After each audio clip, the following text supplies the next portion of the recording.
you can probably tell, I've been to A&E quite a lot recently. And actually, for the last time I went, it wasn't for me, it was for my little cousin Alethea. She fell off a bike. And they refused to believe that I was her guardian because she's like a tiny little Spanish-looking girl. And I look like Eminem if he lived in a bin. So she needed to be sedated before her procedure. And the doctor came to me and asked me, would I prefer he went with general anesthetic or 110 milligrams of ketamine? My mate Big Steve once took half that amount and he thought he was trapped in an espresso machine.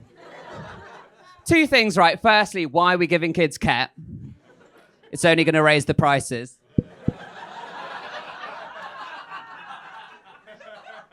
And secondly, why is a qualified medical professional with over 20 years of experience asking me, does this look like the face of someone who's going to turn down ketamine? So the thing is, general anesthetic can be quite triggering for kids, especially if they're being restless. And Alethea was understandably pretty upset because I was too weak to carry her brand new bike, so I just chucked it in a canal. But don't worry.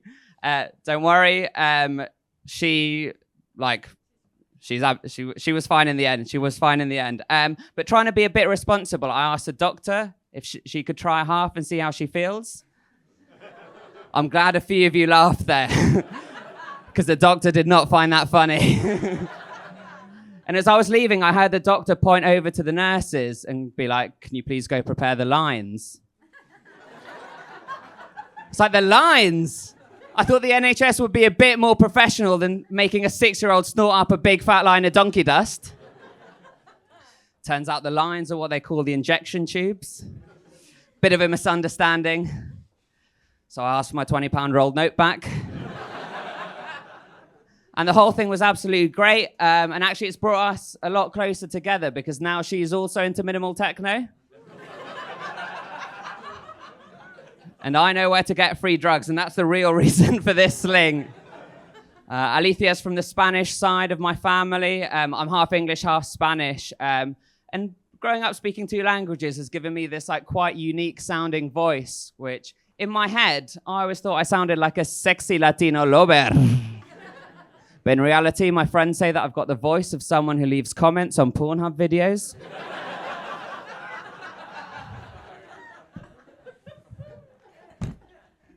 I will leave you on this. So I recently got my Spanish passport, and it wasn't what I was expecting, because on my English passport, my name's Dominic Burrell.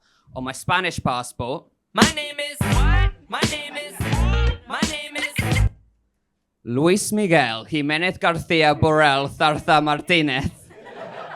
Sanchez Ferreira Ramirez Lopez Enrique Iglesias Raúl Mendieta Xabi Alonso Iniesta Shakira Valencia, Santiago, Santander, Benil.